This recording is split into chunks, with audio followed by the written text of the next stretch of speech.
Hey guys, I'm Nikki. And I'm Brie. We're best friends, moms, and obsessed with TV. Check us out every Monday as we dissect motherhood, TV, pop culture, and whatever else derails the conversation. It's like eavesdropping on your funniest, most unfiltered friends.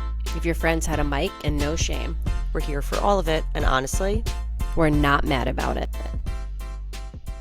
hey Maddies, welcome back to another episode of Not Mad About It podcast, and it has been quite a minute since we have seen you guys. Our last episode, we had our friend Jill Badlotto here. We talked millennial things. We did a deep summer house recap. So if you didn't check that out, please go make sure you go do that. And today we have, so much has happened. Today we have Secret Lives of Mormon Wives, Taylor Frankie Paul, Bachelorette, adjacent stories, news, shit talking to get through.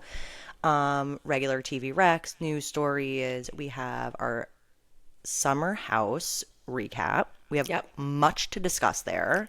Lots of drama, lots of gossip. Oh, yeah.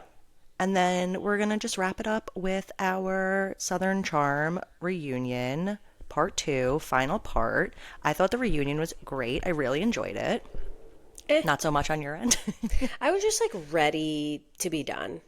I do have thoughts, Brie. You were like, oh, not much happened. I'm like, I do have thoughts. I have one did happen, but major bone to pick. Oh, okay. Can't wait to hear about it.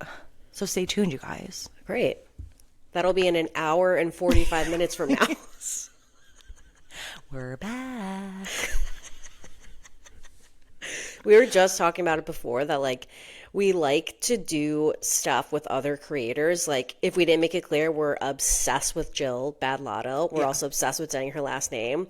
We had so much fun recording that episode. But when me and Nikki we go on someone else's podcast or somebody comes on ours, we have to really rein it in and try to be we have to behave. We have to try to be professional, put on, our business lady pants.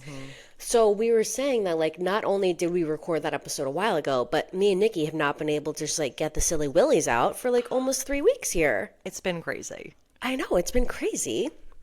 So I'm so excited to chat. We need to, first, rewind. How was the road trip? I know. Fill us in. We need to put a bow on the road trip. Even though, I feel like people, don't give a shart about it. I don't believe that. I don't believe in that. But it's fine. I know. It's, road trip content. Quick. Road trip content's not for everybody. Screen free. Not for everybody. So I guess let me just say the biggest lesson I learned was right away that if I was expecting my children to have a screen free road trip, I needed to hold myself to that same standard.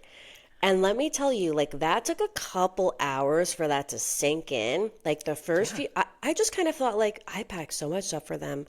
They're going to be so entertained. I'm going to be able to just sit up here in the front seat. Scroll. Scroll. Maybe watch a show. They won't even know I'm here. Pass back a couple bowls with some snacks. Take a nap.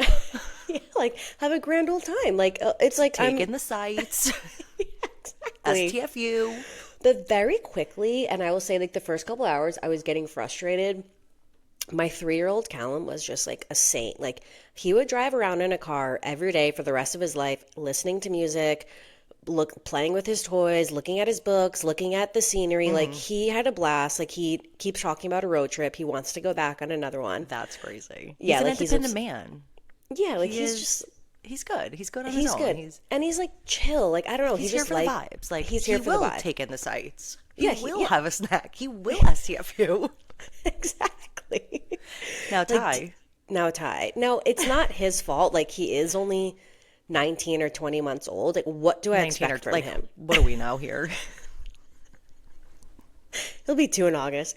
What can I expect from that age group? That is a high risk, high reward because when they're happy, they're the cutest age in the whole world. But when they're not, and it's a small window of happiness for that age. It's really giving a toxic relationship. It's when it's good, and when it's bad, That's exactly what it is. Because when it's bad, it's so bad. And there was a lot of bad moments in the car. But I will say, he just needed mommy's love. He just needed mommy's attention. I wanted to ignore him and sit in the front seat, but all he wanted was for me to come back there and like read him a book, play a game with him, Be a mother. Be present. support him. No, Brie, the amount of times today alone that I was like, can you go find something to do? Like, it is not my job, responsibility, and like reason why I'm on this earth to play with you. You three have each other. Now scram. They're a little bit older though, and like stuck in the car. It's like you can't play with Callum. Like Yeah. he's still learning how to like form words. You know what I mean? So I That's kind where of like Benadryl comes in. I mean, if you're not doing screens, you're probably not doing Benadryl, so. there was no Benadryl involved. But we got in like a good rhythm where it's like, okay, go back there for like an hour, then we'll stop, run around, they could eat, then they're chill, he would be chill for like a little bit, maybe take a nap. Like we found our rhythm. It just took a little while to get there. But Your expectations were the problem. it was my expectations. It screens for him like wouldn't have even have helped. Like he would have just been throwing it around. It would have made him so manic, even more than he was. He doesn't want to be in a seat, and that's what it is at that age. Like, to be trapped and constrained in a seat. Is he rear facing? Yeah. Okay, torture. Yeah, torture. Yeah, he's like, okay, like you guys can see everything except for me. We forgot his little mirror, so he like had no idea what was going on. Can't even look at himself. Yeah, but honestly, like the road trip, we survived. It wasn't that bad. Like I would totally do it again. That's great to know. Yeah, And that gives me hope because my sister-in-law Sarah lives in North Carolina. That's about 12 hours away. My mother-in-law lives in Florida. That's like a real trip. yeah, that's a real trip. Real drive. But Yeah, I'm glad that you made it out alive. Everybody is well. I know. And you know what the best part about the had trip fun. was? Had so much fun. And the weather was amazing. I went to Savannah, Georgia. But the best part about the trip was that I feel like Callum and Ty like really became brothers on this vacation. Do you know what I mean? Yeah. And I They're feel like yeah, like we're in this together. Like you're my brother. Like we Exactly. are a family. we are a family. Like it clicked for them that like we are one unit. And I feel like Ty matured so much on the trip that he seems like very different now, like post road trip than he imagine was pre road trip. If he was a terror the whole drive there and he matured so much that he just sat quietly 16 hours on the way back, and you're like, huh, all we needed was a 16-hour trip to Savannah to really whip him into gear. He was really good on the way back. But they're Sweet. now they're like obsessed with each other. Like since we've been back, they're just like playing together the whole time, like doing things for each other, getting things for each other. Like I don't know, it's so cute. So I'm like, okay, like got so many good pics. Worth it. I had my camp snap camera, obsessed, like cutest pictures ever. Obsessed. Great trip. 10 out of 10 would recommend, honestly. It wasn't that bad. If I could do it, anyone could do it. Okay. Yeah. She said what she said. I said what I said. And I'll keep you guys posted when I do my road trip. With When I Benadryl. ever get around to it. 3 screens and 3 tablespoons of Benadryl, please. Yes. Make it 4. But you would be driving for sure, right? Like, are you the driver? Okay, so the thing about me, and I'm the worst kind of person to be in a car with, is I don't love to drive, especially long distances like that. Like, I like to be in the passenger seat, but I also will not relax in the passenger seat because I don't, like, trust my husband's driving. Not that he's a bad driver. It's me. I'm the problem. It's me. Yeah, that tracks. I'm just, like, anxious, and I'm like, okay, like, do you see the car? Brake lights. And it's like, bitch, you could just get behind the wheel. Like, you're up.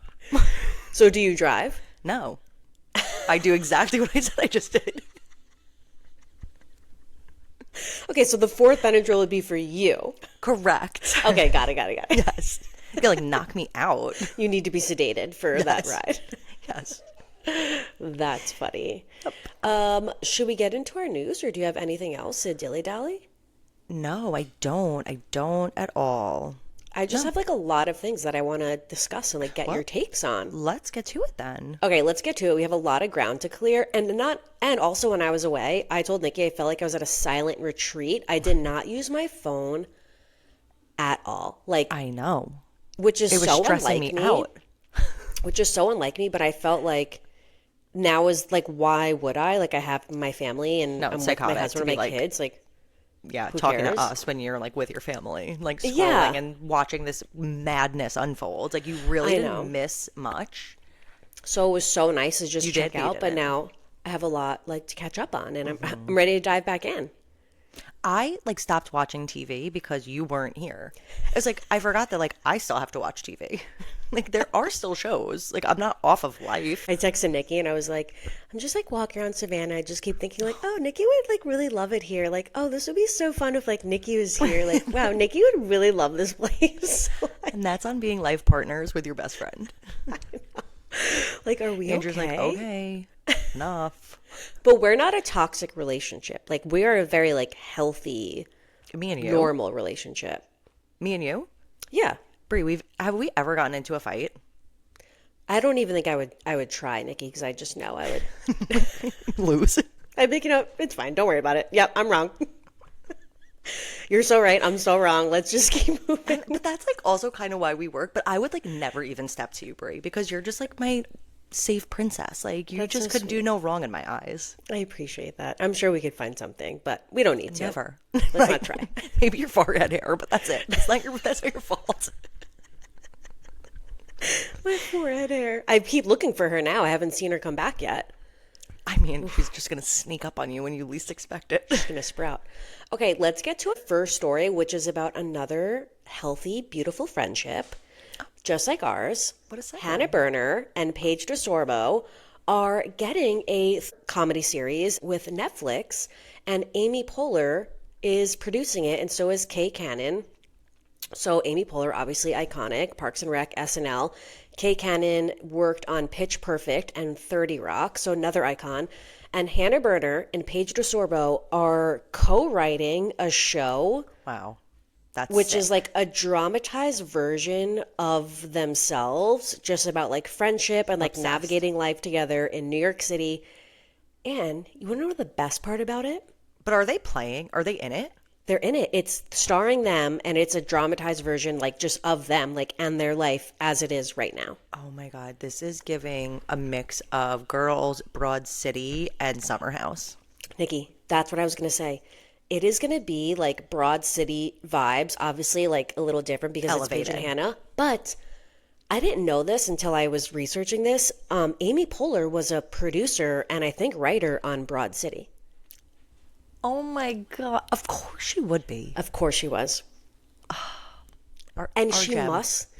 must have like seen like because Broad City is like Yeah. a gap in the market. Like that was if you guys have not watched the show Broad City, like do yourself So a fucking favor. funny. I think It is it's on so Hulu. funny. But like when I heard that this was gonna be the show was happening, I was like, God, I hope it's like giving us a new sparkle of Broad City because like we need that sort of show on right now where it's just like not serious. Yeah. That's so funny. I can't wait to see them in like their acting shoes because it's kind of going to be them, but not, but like improv-y maybe too, because Totally. I was It just has listening to Good Hang with Steve Carell and they were talking about improv and she was like, that's like what I do. She's like, but like it's hard, you know, it's like, Yeah. it's, yeah, I could do it. And everybody's like, oh my God, it's like so easy. Like you do improv, like you don't even need to prepare. You just do improv. But do you know how hard that is to just like pull things out of your arse and be funny? But that's what they do on their podcast. Like, I think it will Exactly. be a very easy transition for them to just kind of have like a bit of like what the episode is going to center around, or just like a paragraph of like this is the vibe, and like I actually feel like they will be able to. And take you it guys and run just with do it. Yep. Just do it. Yeah, do your Because they thing. have such a huge audience. Like people love them for them. So it's not like they have to do much. People No. just love them. People just love them. And guys, Nikki's becoming a giggler. Okay. I was gonna say it. It's like you're outing me. I had to because you're slandering the girls a little bit here and there.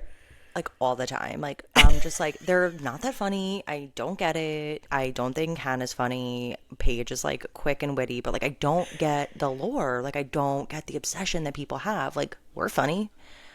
I just keep sending Brie clips and she's like, "No, Nikki, like you think they're funny. You're a giggler." She sends me like 3 clips a day. I'm like, so you're just sending me their whole episode? No, and they did the funniest bit about oysters and how oysters have such good PR. I was freaking pissing my pants and Paige was like, "Happy as a clam." And Hannah goes, I mean, but they really got pigeonholed with that one. Like, they really got put in a box. Like, I was freaking like, that's funny. They are funny, Nikki. They are funny. They're funny. They're funny girls. We're allowed to change our minds. We're allowed to change our mind. And we do that a lot here.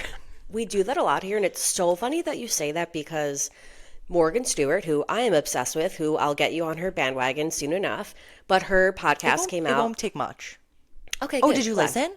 Yeah, so I listened to like the first half of her first episode, but I just saw a clip, which I'm guessing is like from the second half, and she says like, "Now listen, guys, like I want to be on the same page with everybody here. Like I'm very vulnerable, like having this podcast, like just saying things all the time, not always thinking them through. I want everybody to know that I'm allowed to change my mind. I'm allowed to say something, have an opinion, and then, you know what, maybe I change my mind and I don't have that opinion anymore." And Isn't it crazy that we have to preface like with that? Yeah, that's a basic human right. Food, water, shelter, and the right to change your mind. That's the story of our life, though, Nikki. Like, like we always say, Nick Vile, like just so dumb. Like sometimes, like let's give people grace. Let's give people grace. We need so much grace for that, and that this is like a formal apology that we ever. No, we bring it up all nice the time, Nikki. Scumbag, like the worst. The two of them, like I'm so sorry. I need to go to a reconciliation. It's fine. Like you don't know what you don't know. You're right. But I thought it was funny that a little more legwork on that, a little more. We could have done, but we were new. We were new. But I just thought it was funny that Morgan was like, "I need everyone to know, like, don't hold me against my words. You know, like, let's have fun here. You know, Also, let's keep it light. Not the story that you started, but now we're down Morgan Stewart's path. Great. How was the podcast? What's the format? Is it just her talking? What is she talking about? So the first episode, what I listened to so far was just her kind of like recapping and detailing like what has happened since she was at Daily Pop, Nightly Pop, like just that whole having two kids back to back, and then her father passed away, her brother passed away, and just like she had a lot of. I know, I didn't know all that either. And then she had like a lot of health issues. She tried to like get a TV show, so she was just like really detailing the last like almost 10 years of like what has like transpired in her life that has like now gotten to her this point. And she said that like she tried to have a TV show, it didn't get picked up, but it was all for the best because she was like dealing with a lot of like thyroid issues, and she was like just very like unhealthy and sick, and didn't know, like was not herself. And like now she feels like she's finally in a place where she feels healthy. She doesn't feel sick. Like every second of the day, she feels back to herself. She's ready to take something on. Like she's like, I didn't think it'd be nice is it's a podcast, and she can kind of control the narrative. That's what she said. Which I'm sure she does have like people in her ear a little bit, kind of guiding her, for sure. And people like editing, but like she is in charge. Yep, and it's her show. It's her name. Like it's her thing. I feel like it all worked out for the best. She does like, I don't know if it's a co-host, but she does have somebody that I think it might be like, I think it might be like a producer, like kind of how Chicks in the Office have Noah. I think that this is kind of like a soundboard for her, so she's not just like hosting with herself, right? Because that's hard. Jackie Schimmel. Yeah, but not Jackie everybody's Schimmel is Jackie like Schimmel. A different fucking breed. That bitch just like she doesn't and need a soundboard. You know they're best friends, right? You're Morgan Stewart and Jackie Schimmel? Best friends. You're lying. They were for a long time.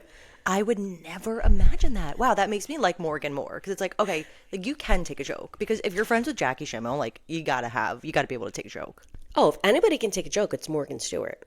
That's great. She's a funny gal. Yeah, she's a funny gal. Okay. Yeah, like she's in the crew. Me. Like, giggler, like Morgan Stewart. Doesn't take much. But guys, don't turn us off yet. Yeah, listen all the way through. You want to get to that Southern Charm recap?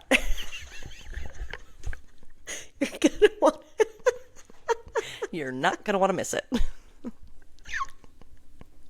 I'm crying. Okay, let's move on to another story, because you actually posted this. Paramount Plus and MTV are working on their own teen mom and 16 and pregnant documentary. So I think we said on one of our earlier episodes that the same production team that did the Quiet on Set documentary on HBO last year, like exposing like Nickelodeon was making their own documentary, trying to do like an expose on like Teen Mom and 16 and Pregnant of it all. So now that's already in the works. So now Oh, MTV really? and Paramount Plus, they want to make their own documentary Is this where like they're America's Next Top Model? It's like yes, MTV is coming in to what? Cushion it and say how great they were to these girls exactly. that they So they want to exploited the shit out of?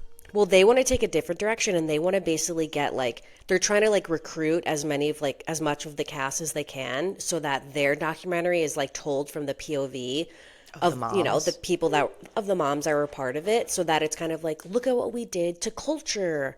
Like look at our impact, like look at how much our life was like changed because of the show and how we still have this huge audience. Like they want it to be from like that perspective and they want it to come out before this quiet on Now, set now I style wonder doc which comes out. girls they're going to get.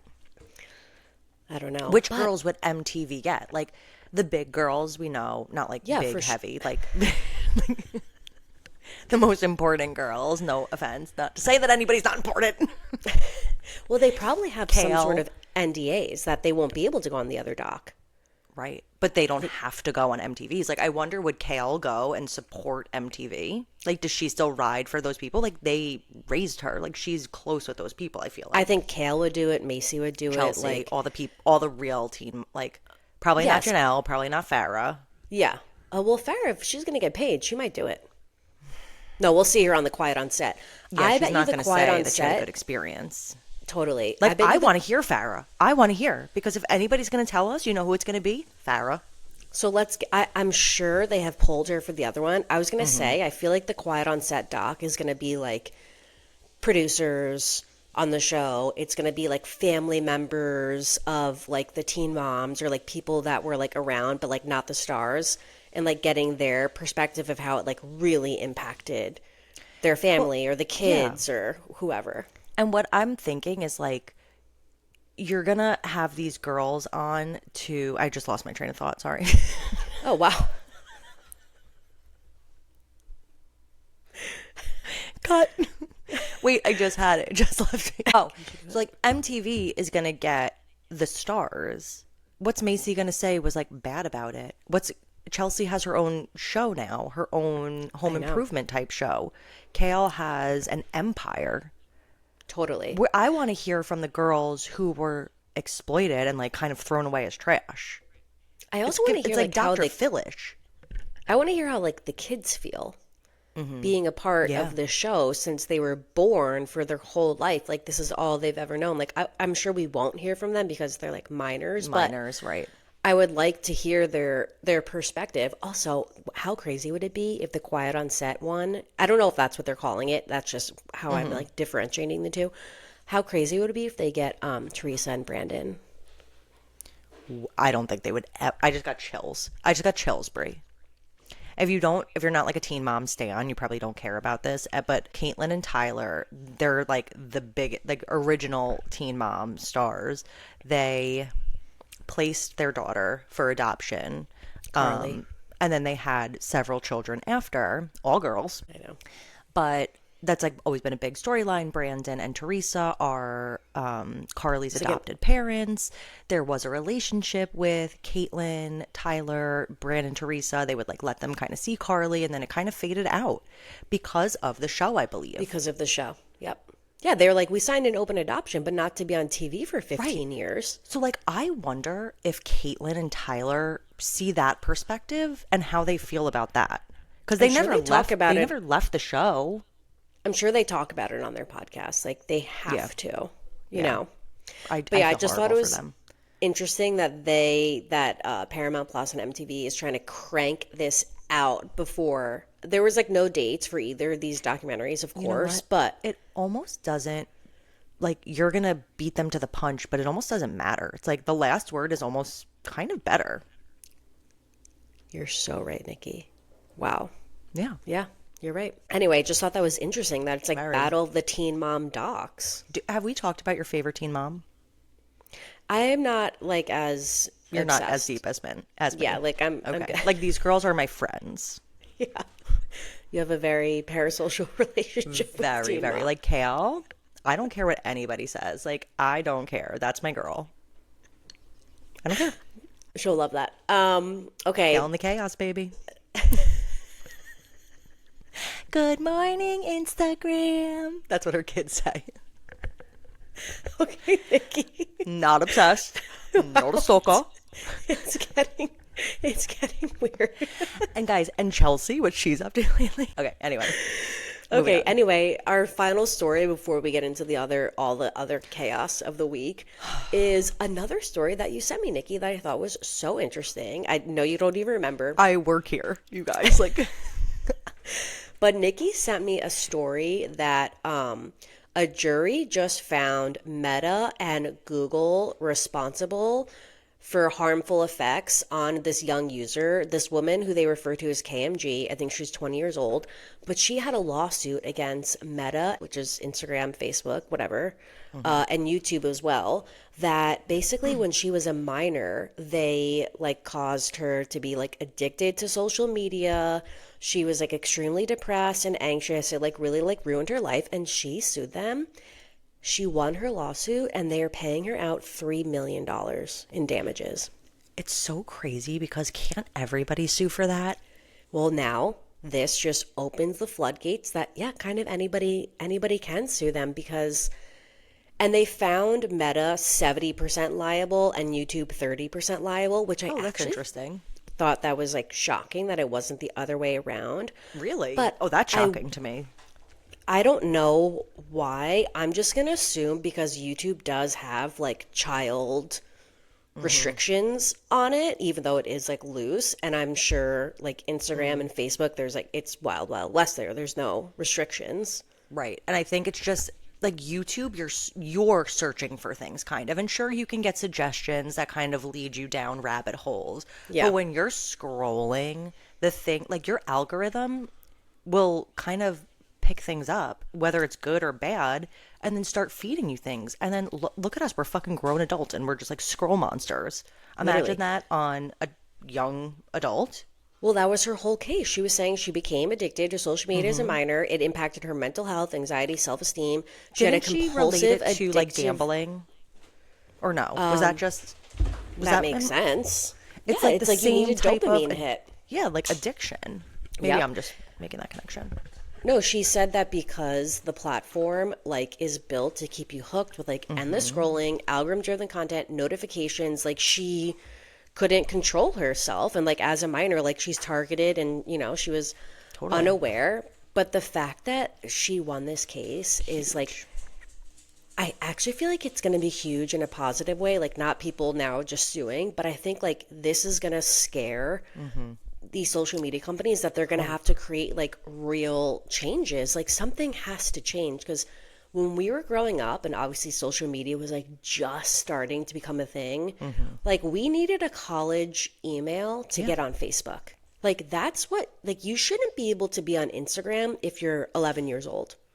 Well, yeah, it's the same thing as, I mean, this is like a crazy comparison, but buying cigarettes, buying alcohol, gambling, like you have to be a legal age to do all these things. This is just as dangerous. If not, people are like committing suicide based on things from the internet. Like this is really serious. It's really serious. Not to And sound it's- like such a nerd, but No, like, it's funny that you brought up like smoking cigarettes because again, when we were growing up, like every commercial was like smoking kills, like don't smoke. Like we were inundated with messaging of like you're gonna die if you smoke cigarettes. Stop Yes. smoking cigarettes. Like you will melt into your couch if you smoke marijuana. weed. Yeah. Yeah. Do you think that now like social media is gonna have like their own like big tobacco moment where it's like teenagers are going to be like inundated with messaging that's like social media is so bad for you, like They might here's like the have to. suicide rates, like here's like the mental health like decline rates, like that's going to be like the new generation's like smoking kills. Yeah, I kind of think that it might be. And what's so effed up is like, I don't even think it's coming from a genuine place. I think that's like their safeguard. Like, okay, well, now nobody else could sue us because we've given a forewarning. Like, we're telling you what's going to happen. Still doesn't change the fact. Like, put restrictions in place. YouTube, as a parent, is the scariest place on earth. I don't let my kids go on YouTube. They're 2, 4, and 6. But like Colin loves to watch these Lego videos, and they're actually like really freaking cool, these videos. But I'm like, you It's the don't have ads. free will to, but it's also the way that they market things. It's like, I'm like, okay, you're allowed to watch this creator's Lego creation videos. You're not allowed to watch this one because it's like, oh yeah, they're building Legos, but what they're doing with the Legos is disgusting and Yeah, like yeah, yeah. violent and Yep, not violent. appropriate for a 4 Yeah, and a 6-year-old to watch.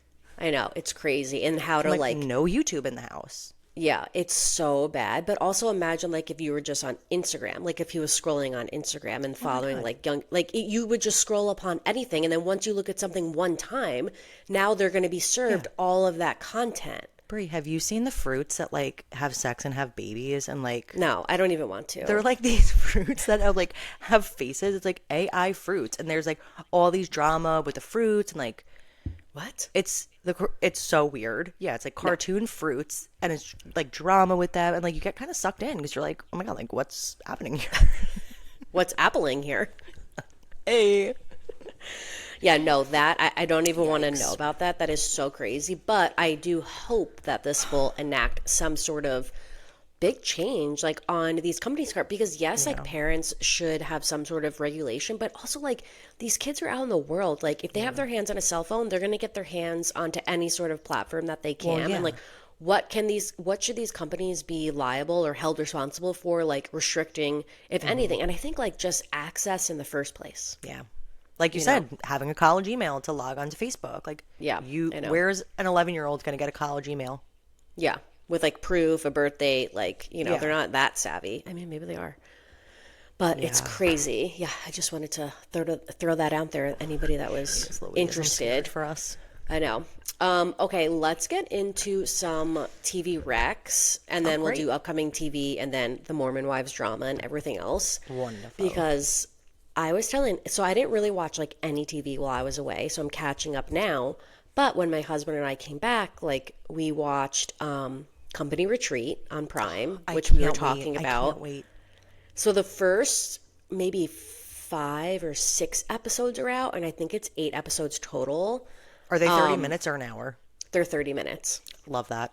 Love that. And just in case you don't know, we did talk about it a lot, but Company Treat was based off of this other series that they did called Jury Duty, where basically the show hires like paid actors to create like a real life scenario. And in this one, they hire this one guy who is not in on it. He's just like a normal person.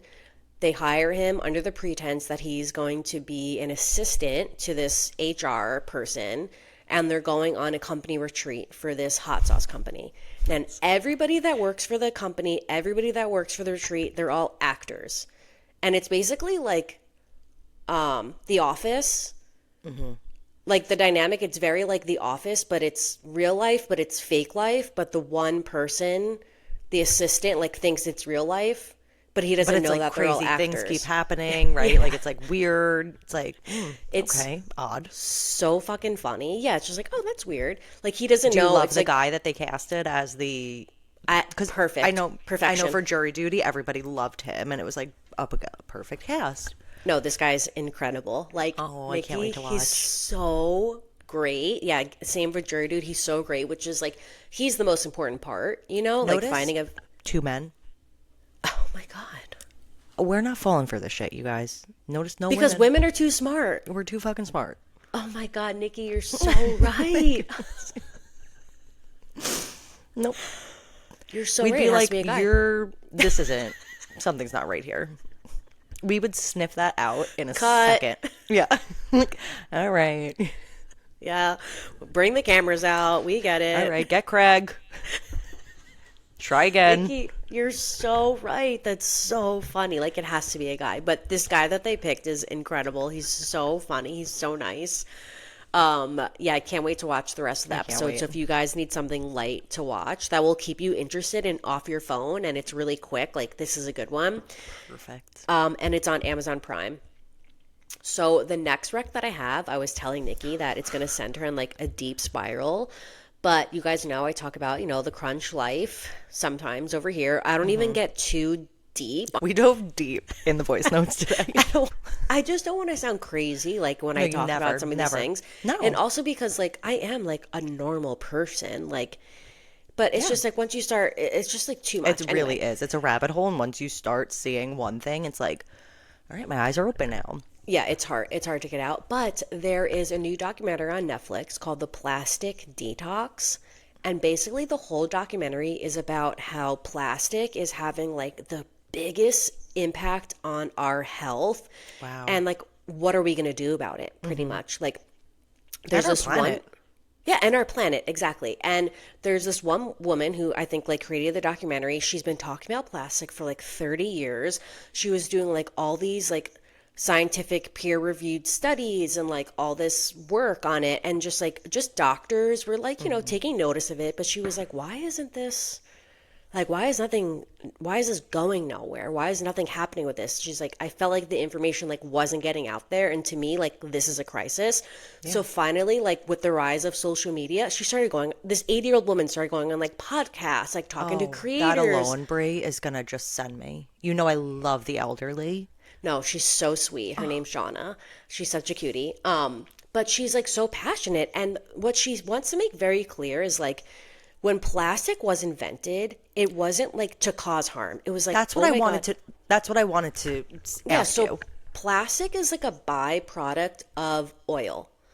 Okay. So basically, like you take oil, you separate the molecules, and some of them you can create like this clear, moldable, soft or hard material called plastic. And when they invented it, they're like, oh my God, like, look, like we just like this is everything. Like it's cheap to make. It's so easy. We've created a You can turn vessel it for into things. Yeah. a great vessel for things. It could be hot. It could be cold. You can turn it into fabric. You can make clothes. Like you can make anything with it. Is that what polyester is? Yeah, plastic. It's crazy. And they were like, oh my God, like this is it. Like this is going to be huge. And then now, however many years later, like we're seeing the results that like plastic has taken a toll on us. Like they did studies in this documentary that like they found plastic in like breast milk. There's plastic in placenta. Like everything has plastic in it. And one of the more interesting parts of the documentary, it goes off in a lot of different directions, but like the main through line of the documentary is that I think they take 6 couples that are having issues getting pregnant. They have unexplained infertility for whatever reason. They don't know why. Some of them have been trying to get pregnant for 2 years. Crazy. Some have been trying to get pregnant for 10 years. I gotta go. Yeah. Like I have to end the podcast here. I have to go upstairs. And I have Shauna to smoke a ton and then sit my ass on the couch and just fucking lose myself. I'm sorry, Shauna. So, Shauna, it's a very interesting documentary. It's very eye-opening. Wow. But do you want like a bit of hope, or do you just want to watch it for yourself? I do wonder if they give suggestions. Like, yes. So the hope is that like is this a spoiler or like just I don't know, spoiler alert, I guess. But yeah, some hope is that like hope. plastic doesn't have to be the answer. Like she's like, we now have the information that plastic is killing us. So like, what are we going to do about it? Like, let's do something about it. Like, she gives the example how back in the day, there used to be lead in gasoline. Yeah. Lead was causing lead in paint. Everywhere. And lead was causing, like, kids, like, their IQ to, like, plummet by 50%. And once they realized that, they took the lead out of, like, everything that they could. And, like, now, like, we know lead is bad. So, like, let's do that with plastic, right? Like, Brie, let's... But are we... And what can we do that's like cheap, cost effective? Like we know red dye 40 is bad, but we still keep cranking that and stuff. We know high fructose corn syrup is bad, but it's in my breadcrumbs. Everything has to like shift. That's the thing. It's like everybody has to like all these companies have to start like making the change. And if everybody starts changing, everyone's going to get on board because then that's the new trend. But the hope is that she said that like we have enough raw materials like on the planet that we can make plastic like material out of other things like bamboo, out of what did she say? Whatever, hemp. Like there's other materials that are just like in nature that we could use to make the things that we're used to having. We just have to like do it. Right. Like it's out there. We just have to find it and like make it happen. Wow, that sounds very interesting, and it is really interesting. Literally cannot wait to watch. Like, I'm gonna come like with oh my god, I'm wearing tie dye. I was gonna say I'm gonna come with like a tie dye shirt on next week. Like, your Grateful Dead shirt, totally hippied out. Perfect. I can't wait to hear your thoughts. So you guys, check that out on Netflix if you want to spiral like us, or if you want to protect your peace and like you're doing your best, like you do what's good for you. Like and totally no shame too. this is not plastic shaming. Like everybody is doing what works for them, what's best for them, whatever you want to do, it's fine. Like we're all going to be okay at the end of the day. Or just like, sharing information if you do want to make changes. Yes. Okay, moving on to upcoming TV. Excuse me. Did you want to ask if I had a rack? Oh, I just... Yeah. You gave me so many news stories, I thought... I work here. I'm like the HBIC of Not Mad. So, guys, I have a rack. I actually didn't watch it myself, but my husband recommends it. Which, that's always questionable. Yeah. But, we're watching DTF on HBO. There's also a new show out called Rooster with Steve Carell, and he was on Good Hang promoting it. Like, not really promoting it, but like, that's maybe why he was on. John said he was actually laughing out loud. It was really funny. Oh. And I have to catch up because he's waiting for me, and we're going to watch the rest of the series together. Perfect. Okay, Rooster. So Rooster on HBO. Check it out. Check it out. Love to see it. Okay, upcoming TV for this week, we have 2 very exciting shows coming out. So on Wednesday, we have season 4 of Love on the Spectrum coming to Netflix. Oh, great. I'm going to like smash this mic against my forehead right now. I'm so excited. Impulse control right now. Like, I'm so excited. I'm so excited. Like I feel like when we started the pod, season 3 of Love on the Spectrum was coming to an end, and we were just like, everyone's obsessed with the show. So that's coming back Wednesday. So excited to have something like wholesome and happy and joyful to watch on TV. Do you know, are they dropping the whole season? I think they do. Yeah. Okay, I'm good. pretty sure they do. Yeah. And that's one I'm going to savor. Like, you savor that. We're not going to recap it. I mean, of course, we'll like talk about it. I'm sure we're not going to be able to control ourselves. Yeah. So good. My God, Brie. Actually, when we started the podcast was right when it was wrapping up. That's right, because we were talking about... Oh, the milk to my Chardonnay. You're the milk to my Chardonnay, the lion to my lioness. And we were obsessed. That's right. Okay, well, starting from one high and then moving on to a low, because The Valley season 3 is coming back on Wednesday to Bravo. If you were here last year, we stopped watching season 2 halfway through. The Valley got so dark. I would imagine it's not going to be as dark this Jax season. Isn't on it, right? I don't think so. So if you guys want to watch, if that's something you're looking forward to, it's coming back on Wednesday on Bravo, and I'm excited for you. Lala is on it, correct? And Tom Schwartz? Schwartz. Yep. Okay. And not Sheena, but she was asked. So don't worry. She was asked, but she said no. Oh, Sheena.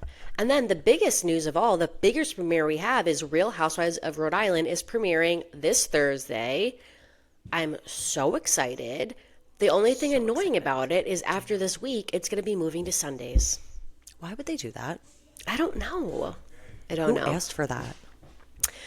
You know what? Like, I'm not mad about it for us because I'll have a show now to watch on Mondays on Peacock when my kids nap, when I typically don't. But from a podcast perspective, like, it is very annoying. Throws a wrench. It throws a wrench because obviously we'll easily be able to recap this first episode on next Monday's podcast episode. But me and Nikki were talking about whenever we can, like maybe it's not like the same day every week, or maybe it's not every week if we can't get to it, but we will try to do as many like little mini bonus episodes recapping the season of Real Housewives of Rhode Island, like as the season goes on, because I can't like not talk about it. What if we go live?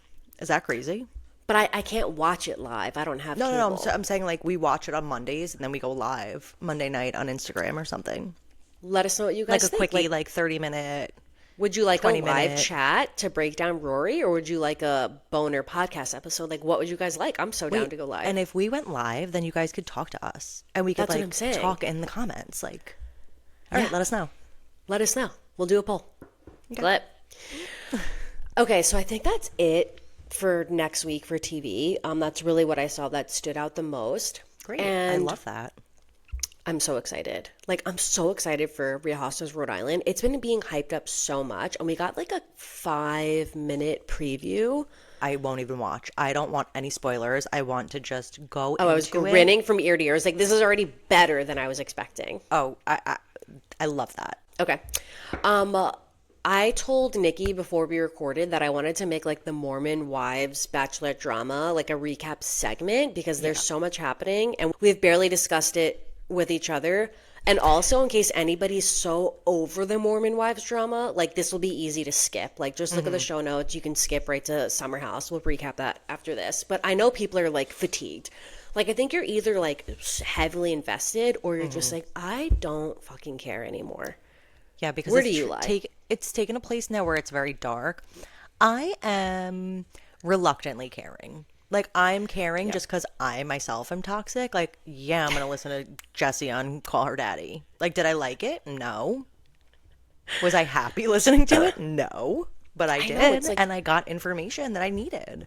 no, like we are invested in this group of women right now. Yeah. And I guess like let's start with the Taylor Frankie Paul of it all, because I think when we recorded last week's episode, her season was not canceled yet. We were speculating. It was set to drop, yeah.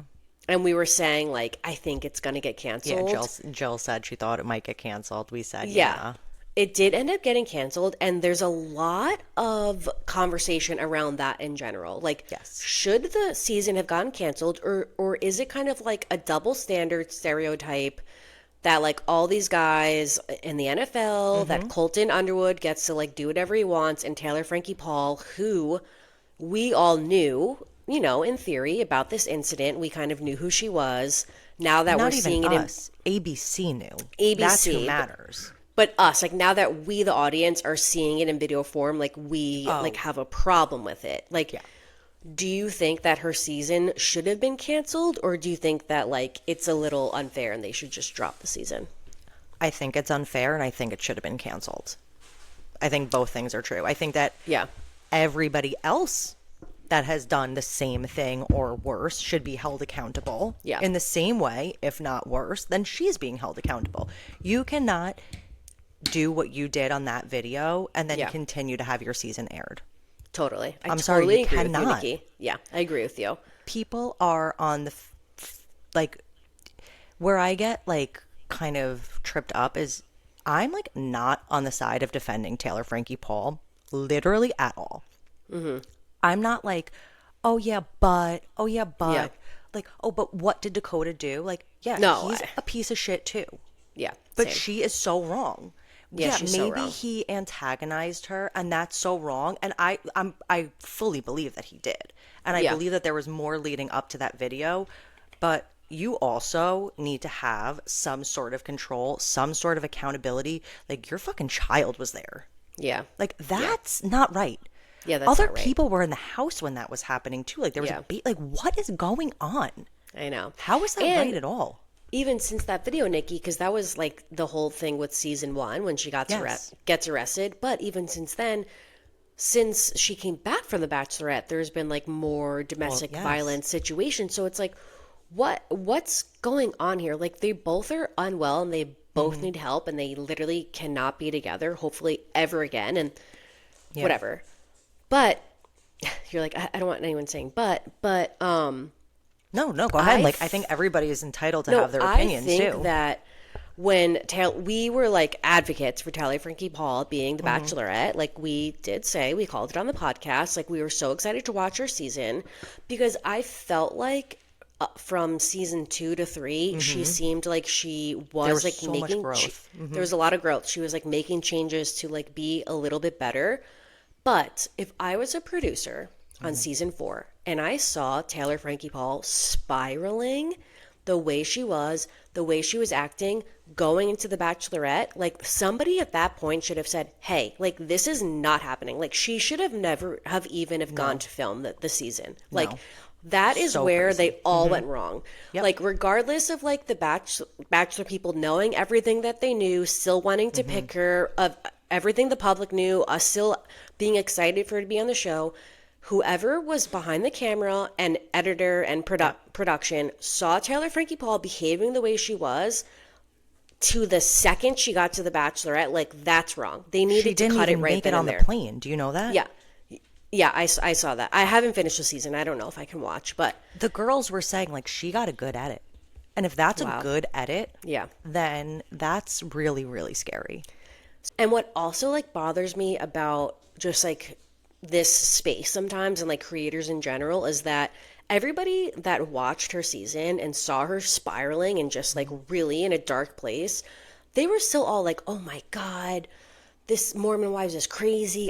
The Bachelorette's going to be even crazier. Like, I can't wait to watch The Bachelorette. Taylor Frankie Paul's going to be nuts. And then, so everyone's like excited about it. And then when the video comes out and the news comes out and that it's being dropped, everyone's now like, well, how did she even get on the show? That's crazy. She should have never Literally been us. cast. No, not like, I feel like we're not taking that stance. No. Like, And I will stand by what we said. Like, we wanted this girl to find love. Like, is she the ideal? And what Rachel Lindsay said is like, to be the first black bachelorette, you had to be damn near perfect. Perfect. You couldn't have anything wrong with you. Yep. That was more risky having a black bachelorette than having Taylor Frankie Paul as your bachelorette, because you So signed her true. up with a domestic violence charge on her. yep. You guys, we all knew that. We saw her spiraling, and you're still going to take that risk and put her on the air. But putting Yep. Rachel Lindsay as the first black bachelorette was A huge risk. risky. Yeah, and they were like telling her how to behave like while filming the show. It's Exactly. oh my God, Rachel Lindsay like is just The voice of reason. She thinks that Yes. the franchise is done. And I agree with her, and I think it should be. agree with I that think too. that the time has passed. You guys tried to do something new, funky, fresh. Yeah.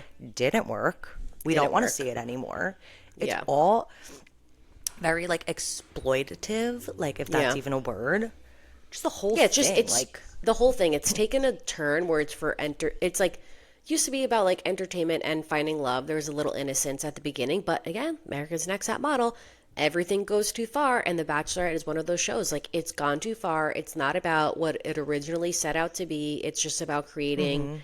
It's just about like putting these people in situations where they're gonna have a bad reaction. It's gonna affect their mental health. It's gonna impact them negatively. And Taylor Frankie Paul should not have, like, she should have been taken out of that situation. Like, it shouldn't have filmed. Now, I don't have a problem yes. with her being cast. Again, like, seeing the video and hearing the situation were two different things. Like, if we all saw that video when Mormon Wives season 1 aired, Taylor Frankie Paul would not have continued to be on that show. correct.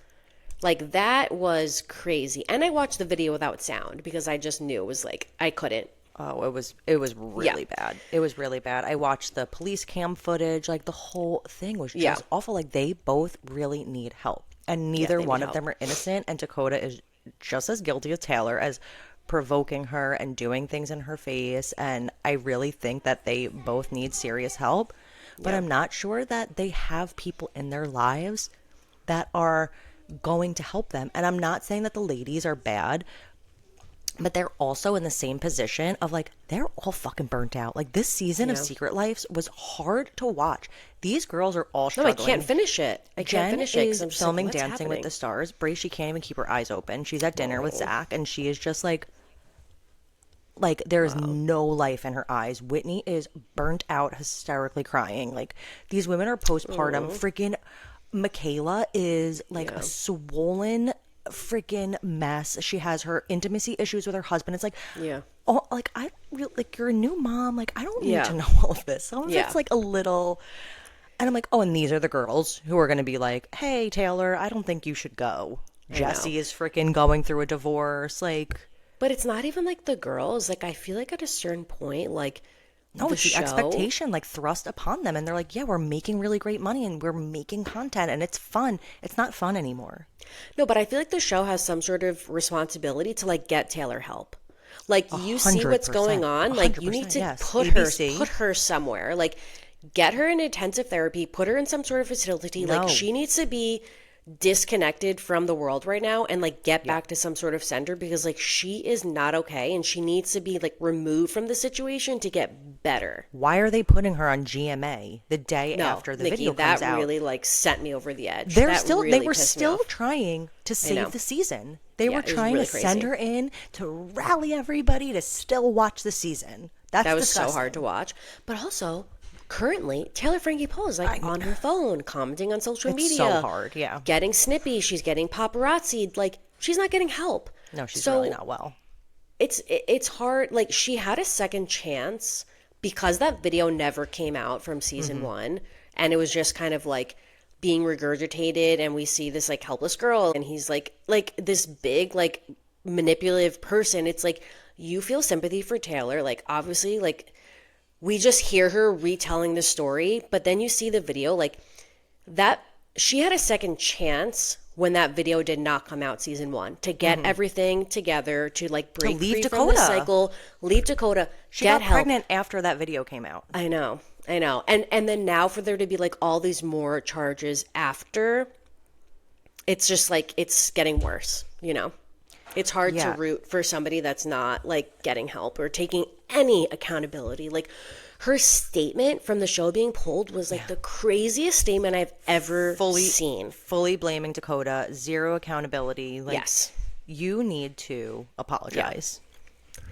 You need to own your part in it. Or say, like, I'm so embarrassed. Like, yes, this was years ago. I've learned from my mistakes. I've fallen since then. And, like, I'm going to do whatever it takes now to get help and to be better. But to just be, like... be the best mom for my kids. Yes, exactly, because that's your Nikki. only priority right now. That's your only priority. Just to be a mother to your children. That's it. But to say, like, absolutely none of that, and to your actions now show that you're still not getting help or doing anything to get better, like...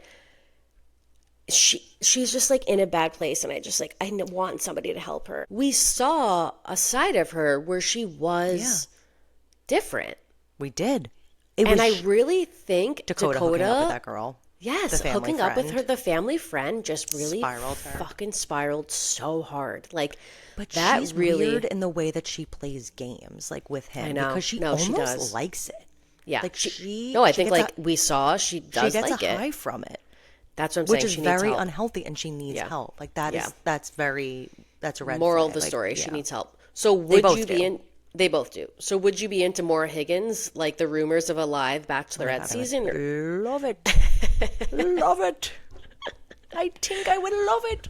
I think, but like, does Maura Higgins like live in the U.S.? I don't care, but she's so fucking hot that like. But it's like also like you're not giving her Taylor's guys. Like you gotta. God no. Give Who her would they some even? Hot ass men. Like I don't think we have those here. No, we don't have those here. Also, I reposted Jill Badlotto posted somebody interviewing Kristen Cavallari saying like, oh, like with the Bachelor season canceled, Bachelorette season canceled, is that something you would ever consider? And she was like, I mean, like basically like my dream, like 30 men like all fawning after me, like Oh, she would play it so hard. She's the perfect character. Like she would just eat she it could up. Actually save the franchise if they're going to do it. Like people are saying like Alona Mar, the rugby player, know what? And she's like, we need like everybody, like because that. I'm not saying like that is the answer, but like that's the opposite of Taylor. Like yes. But that would be a good season. I would watch it. She's very entertaining.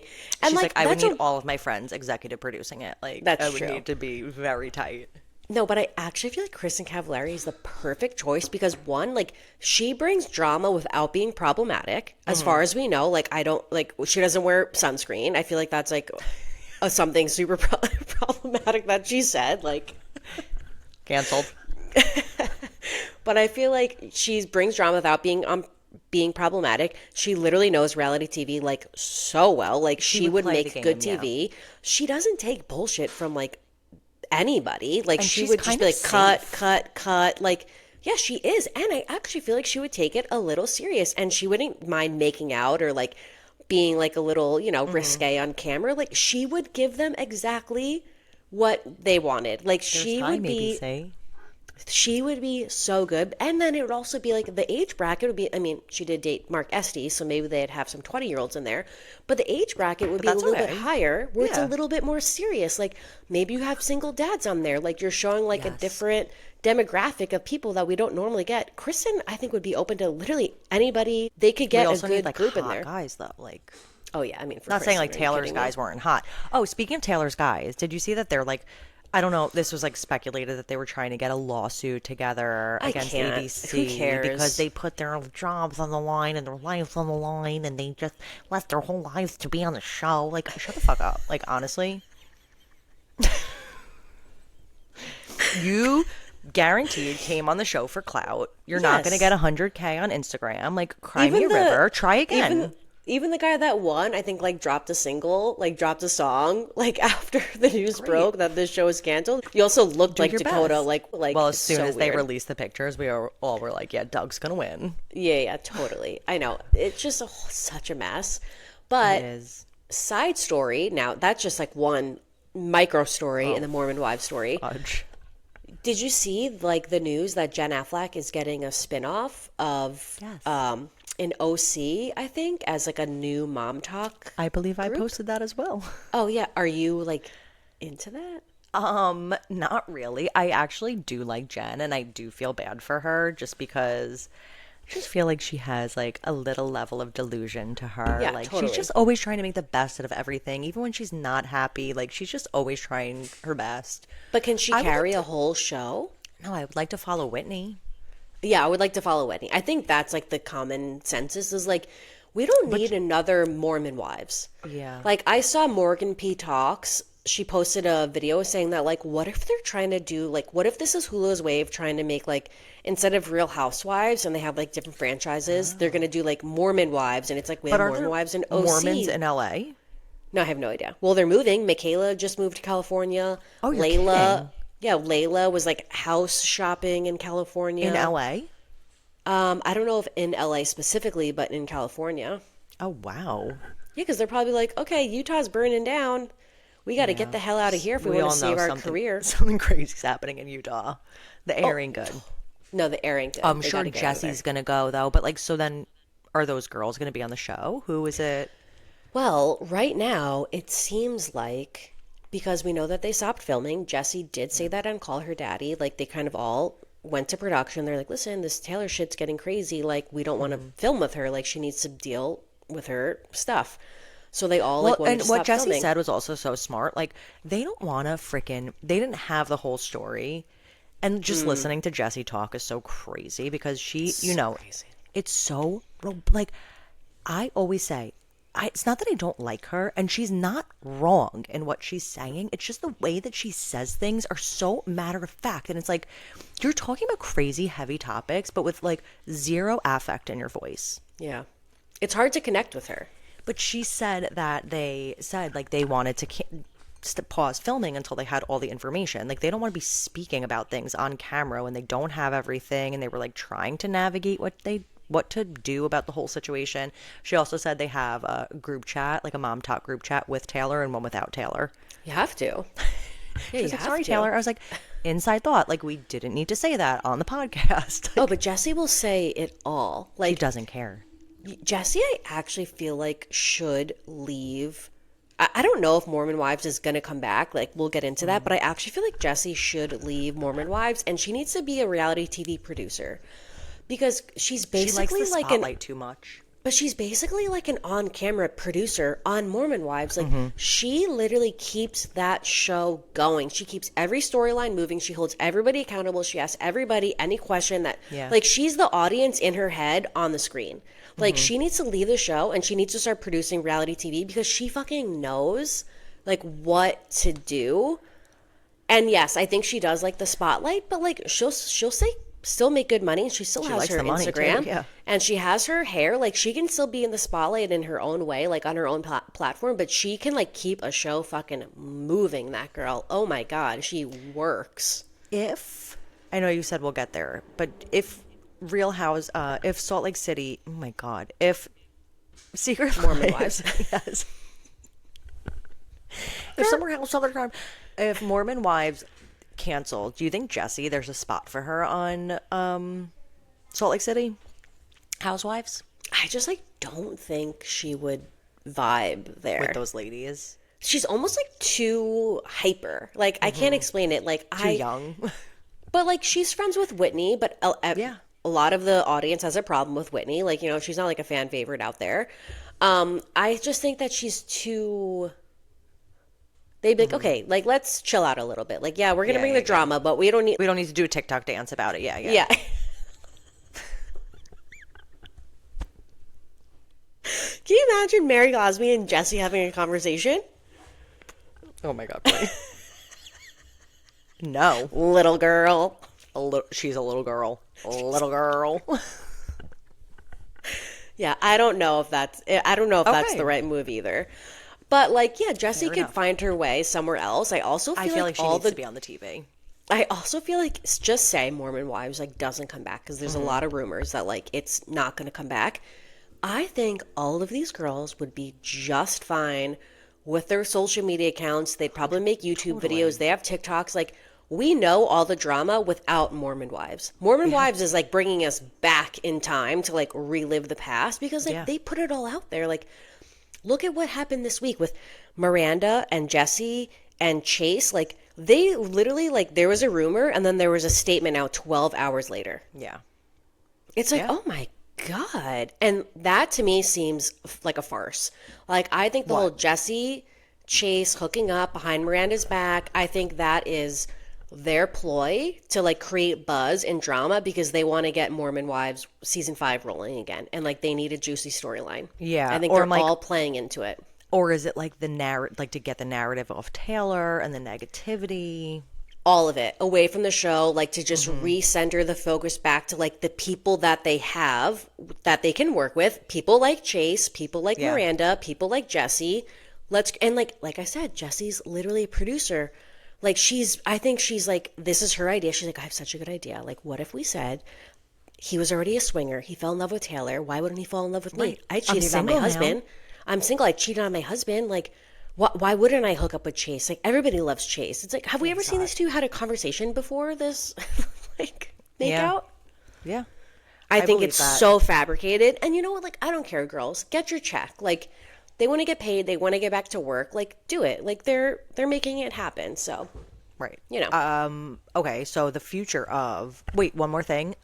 Did you see that did I post it or did I send it to you? Harry Jowsey released screenshots of his conversation with Jordan, Jesse's ex. Such a fucking And loser. Jordan reached out to Harry Jowsey asking for him and Dakota to go on Harry's podcast. Like, what is can you wrong with spell you? loser with capital letters? Like, oh my God.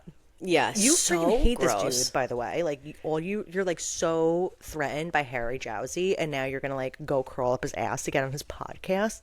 The thing that really disgusts me about Jordan is I feel like he like doesn't realize that like he's a father. Like, do you know what I mean? Like, I feel like having a family and like when he was trying to be a husband and having kids was so irrelevant. Like, he's a fame chaser.